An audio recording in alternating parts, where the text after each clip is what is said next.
I hadn't really thought of AI assisted agronomy until Farmers Business Network came out with Norm. ChatGPT was trained on their very own well structured data and was able to answer common questions that farmers had. I think this is an exciting development. I'm going to tell you why, coming right up.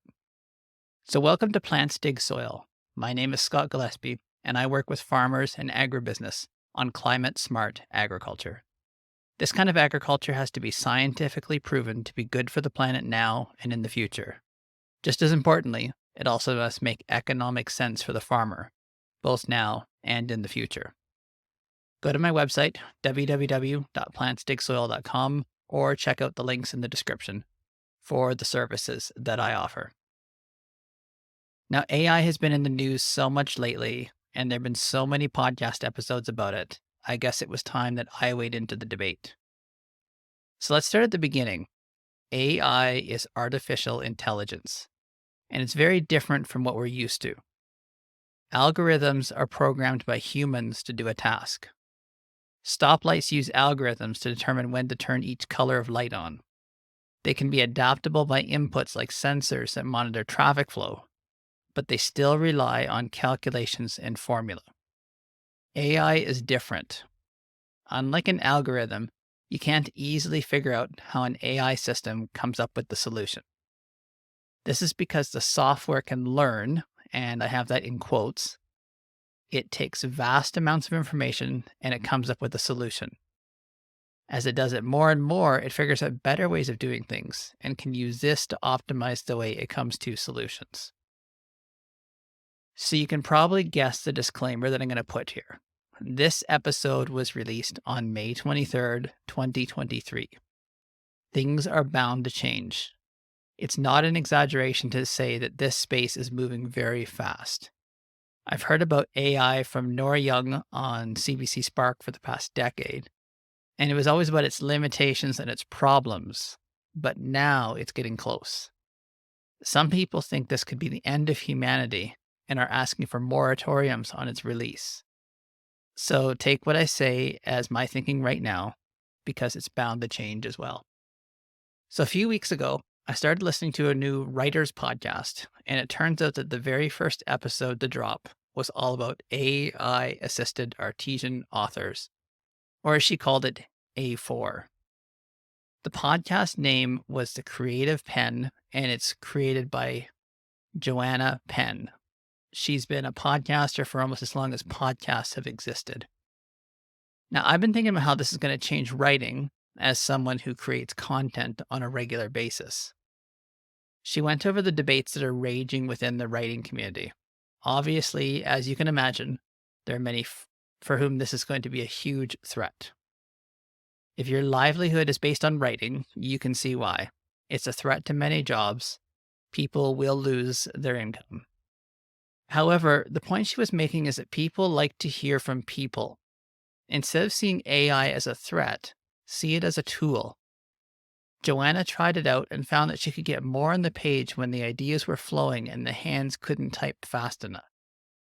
There was still editing, but had it not been for the AI, some of the ideas may have got lost before she had a chance to get it out.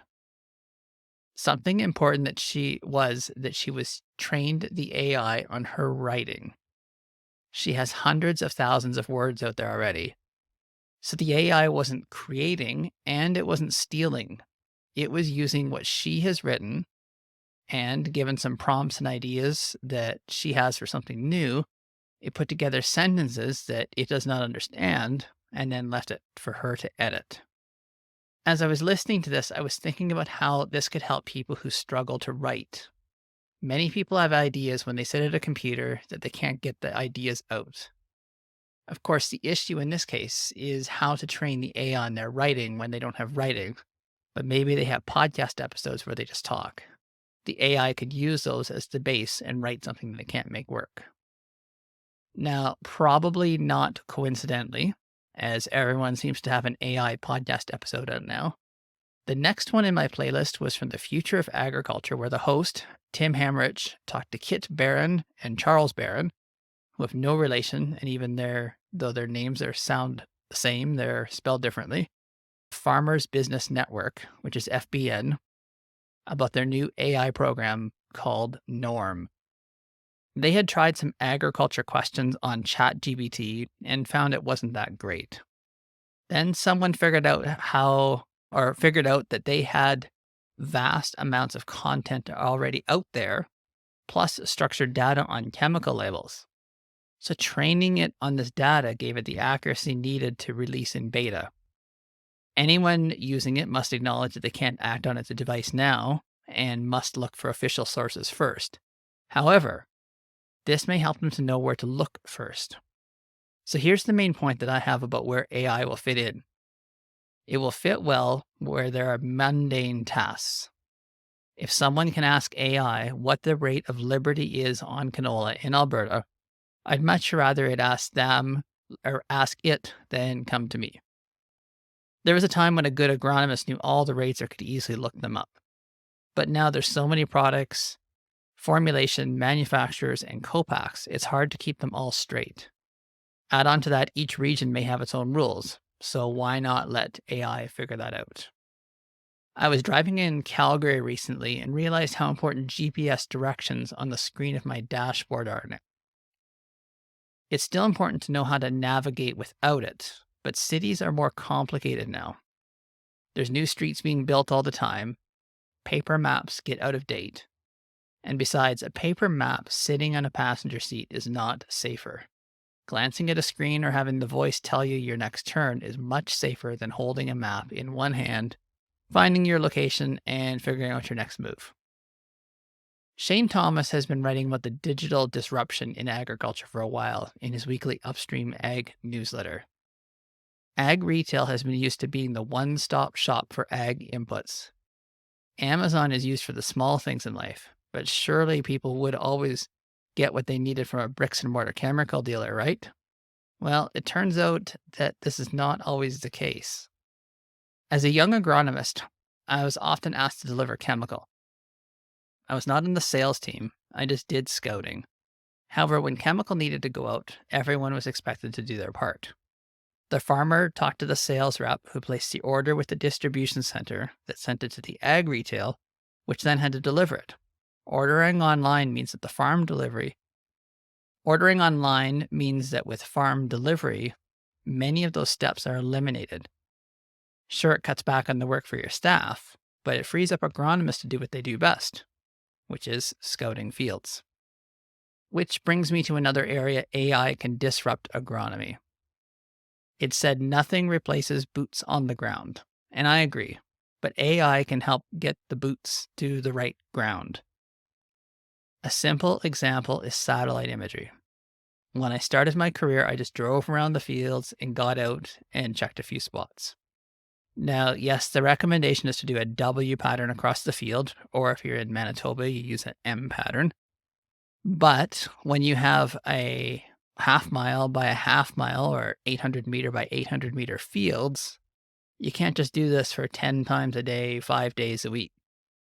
And besides this, most of the time you see nothing. Or once you've seen something, as a disease, for example, you know it's there and you don't need to see it all across the field.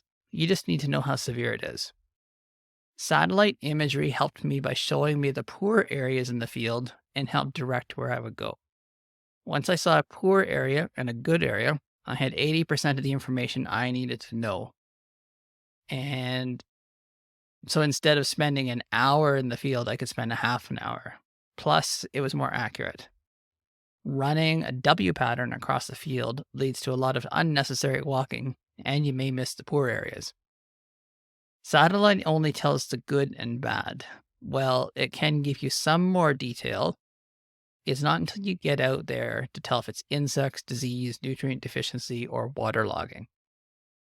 Drones can see in much more detail, and this is great, but no one has the time to look over thousands of images. This is where AI fits in. I was excited a few years ago when a company promised they had a system that could find insects and disease in fields. It seems the technology wasn't quite ready or there wasn't the uptake that they needed. But think about this. What if something could give you early indications of a pest problem and alert you before a field scout could even see it. It might lead to more spraying, but on the other hand, a preemptive spray may save time later.